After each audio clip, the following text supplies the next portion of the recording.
Is it one on? Oh, Yes. it is. Okay. I think I need to pray first. Father in heaven, I thank you so much that you are the light of the world.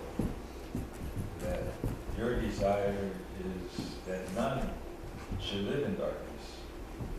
And so, Lord, I just pray that you would just fill me with your spirit and to speak the words that you want me to speak this morning. In Jesus' name, amen. Amen. So, right now, through this whole sermon, I pray that you will pray for me, that God will give me strength, because I am being really exhausted. Yesterday, it started out that I was helping Russell and Becky came in. Sandy also helped, Victor, and a couple other people. Russ and Becky are good friends of ours. Russ helped us with the drums on Celebrate Recovery Night. He also helped us on Wednesday nights. But the thing is that they moved on to Montana, and they came back to get some things out of storage. Now, if you understand storage units, one is plenty, but two is more than plenty, and three is a lot. And so we had to go through all the 3 different units to get their 26-foot trailer packed up. And that was a chore. But then I also had another person to help move. Got done at 4 o'clock, and at 5 o'clock we had to help Cindy move, Cindy Crawford. So Victor also came and helped out, Randy helped out, Nathaniel. That's probably why Nathaniel's not here today. He's kind of wiped out. Probably ate too much pizza. But anyways, got home pretty late, and so I'm pretty exhausted. But it's really good to see all the Fieldings and Ramona and Roy Irby. Such a blessing to see you. It kind of perked me up, really. So it's a good thing you're here. So we're going to talk about today, Jesus himself said that I am the light of the world. Now, when you talk about light, what is it that comes to mind? You're going to have to help me out here, okay? You can see clearly. You can see clearly, okay? What else? It's not dark. It's not dark, okay? How many of you maybe take light for granted? Like especially at nighttime when you have a power outage. Huh? It's when you have a power outage that you really appreciate light, right? I mean, how many of you like to just, when it gets dark, that's okay. No, what do is we go into our closets and we get our candles and we light our candle because we all enjoy being in light. And the thing is that, isn't it strange that a lot of times the criminals, they'll enter homes at night when everybody's sleeping. And you see, the thing is, darkness represents evil, but light represents the good. And here Jesus is saying, I am the light of the world. And we know that even before Jesus came to the earth, there was so much evil. In fact, even from the very beginning, the devil brought evil and tried to tempt mankind with sinful thoughts. And in fact, right before the flood, it said that every thought on their mind was to do evil. Now, can you imagine they invented ways of doing more ways of being more evil? Now, you can think of bad, right? But when you think of bad and you think about what can I do today to do something that is really badder than bad? I guess there's no word better, is there? It's worse. It's worse. How can I live today to just really get back at somebody. How many of you ever been angry at somebody because they did something to you and you just want to get back at them? Anybody? Well, I'll raise my hand. I'm not afraid because I've done that before. Somebody has done something to me and I get so angry that I just want to pay them back.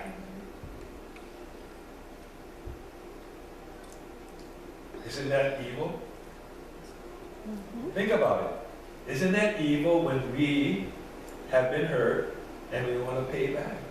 And Jesus says, you know, what shall we do when somebody does bad to us?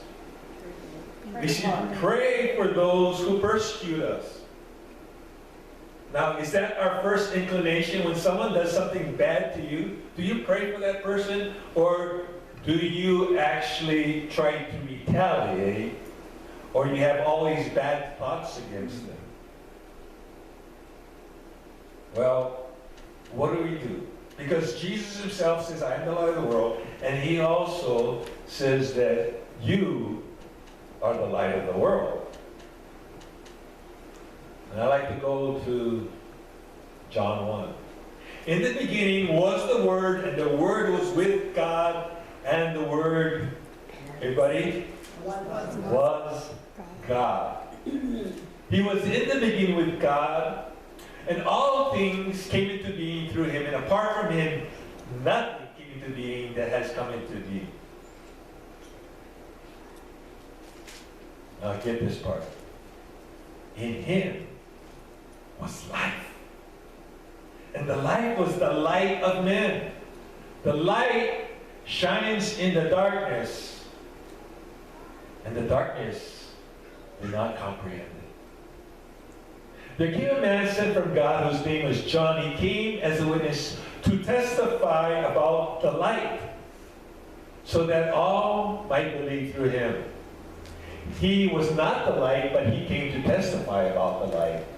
There was the true light, which coming into the world enlightens every man. He was in the world, and the world was made through him, and the world did not know him. He came to his own, and those who were his own did not receive it. You remember that he came to the Jewish people. He was born as a Jew. But we know also that he got rejected by his own people. But as many as received him, to them he gave the right to become children of God, even to those who believe in his name, who were born not of blood, nor the will of God, will of the flesh, nor the will of man, but of God. And then we go into John the 8th chapter. Jesus spoke to them saying, I am the light of the world. He who follows me will not walk in darkness, but will have the light of life. So ask yourself, have you been walking in darkness?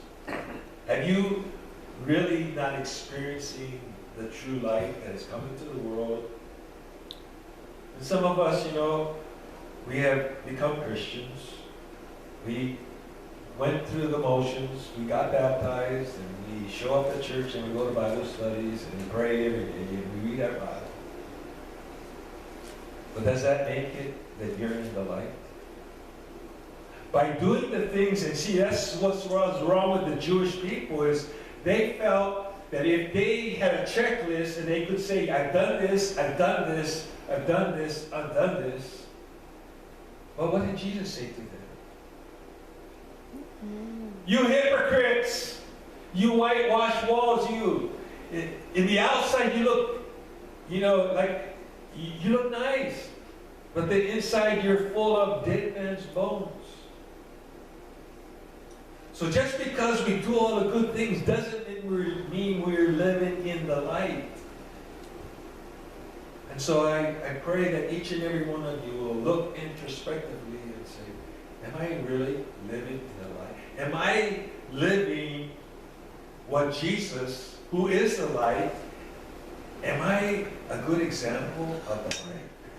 when I walk into a dark world, when I go into my community, when I go shopping, when I go visiting with friends, when I have events that's going on in our community, whether it's wedding receptions, retirement parties, whatever. Am I bringing light into the room when I step into the room? Or am I kind of blending in where nobody notices that I am bringing light into the room? We need to think about what kind of influence we're making in a dark world. We need to have Jesus, the light, living within us. And when we have Jesus living in us, and when we act upon what He has commanded us to do and how He commanded us to live, then we will bring light into a dark world.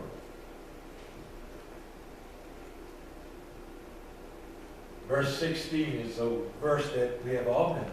For God so loved the world that He, say it together. For God so loved the world that He gave His only begotten Son, that whoever believes in Him shall not perish, but have eternal life. For God did not send His Son into the world to judge the world, but that the world might be saved through Him. He who believes in Him is not judged, but he who does not believe has been judged already, because he has not believed in the name of the only begotten Son of God. This is the judgment, that the light has come into the world, and men loved the darkness rather than the light, for their deeds were evil. Think about it. Again, we don't like the darkness, physical darkness. I remember going up to the wind caves again, and they take you down that elevator, and you walk into this room, and that is pure darkness. How many of you been there, huh? Pure darkness. You wave your hand in front of your face, and you can't even see your hand, and you try and you strain your eyes, but there is no light. And Jesus is giving that analogy that the difference between good and evil. And can you imagine our world when we pick up the newspaper, when we read in the internet, or wherever we find our news, and we see the evil that is going on in the world today? How dark is the darkness? Do we really care? I know we tend to complain about all the evil that is going on in the world today, but I think sometimes we just throw up our hands and resign to the fact that there's going to be evil, so there's nothing we can do about it. But do you realize that if you're a Christian, if you have the light of Jesus living within you, we have a responsibility not to just allow things to just go along as it is, but we have the responsibility to bring the light into the world and spread that light around. If we don't shine the light, who's going to shine the light?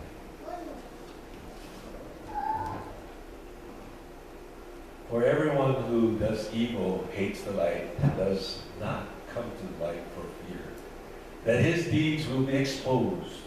But he who practices the truth comes to the light, so that his deeds may be manifested as having been wrought in God. In John 12, Jesus said to them, for a little while longer, the light is among you. Speaking of himself.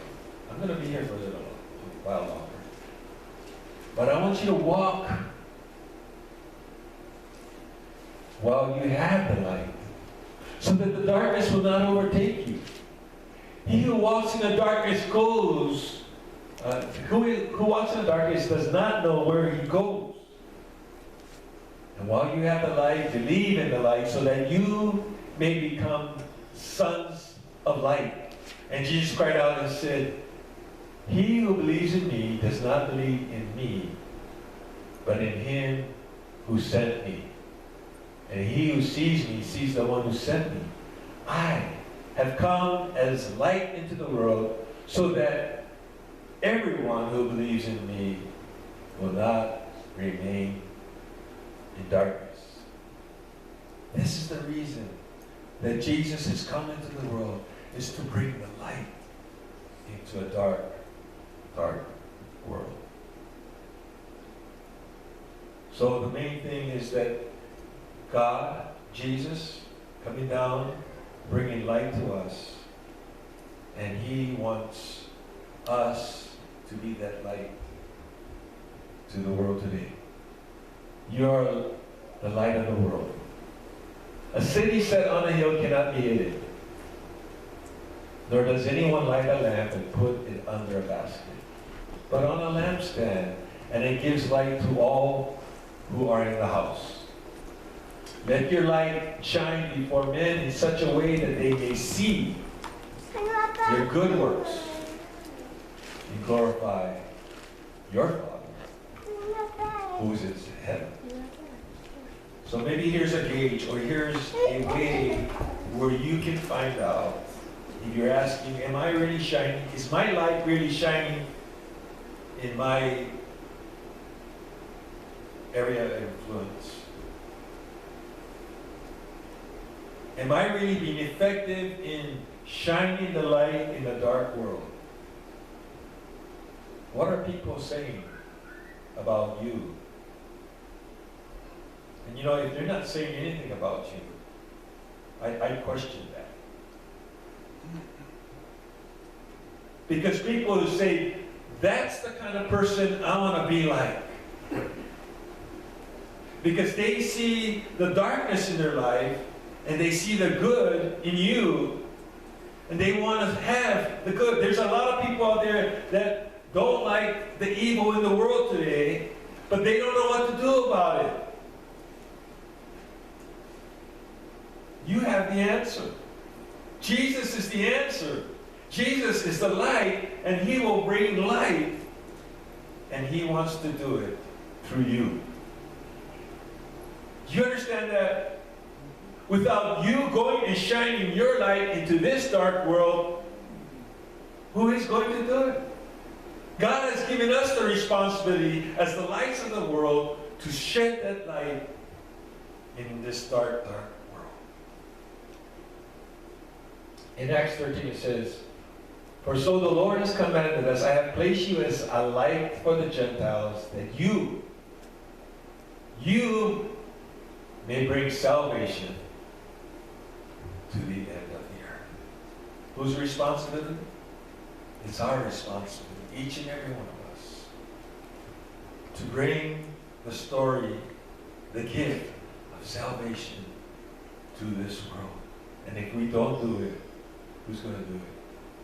Ephesians 5. Therefore, be imitators of God as beloved children and walk in love, just as Christ also loved you and gave himself up for us, an offering and a sacrifice to God as a fragrant aroma. Just this week, somebody texted me and said, she says that her parents went to Hawaii and brought back a certain kind of perfume, and she hadn't remembered what kind of perfume it was, and then when she went back home, she says, it's pikake. Now, anybody have smelled pikake before? I know, Anita likes, she says, when you go back to Hawaii, I want some pikake.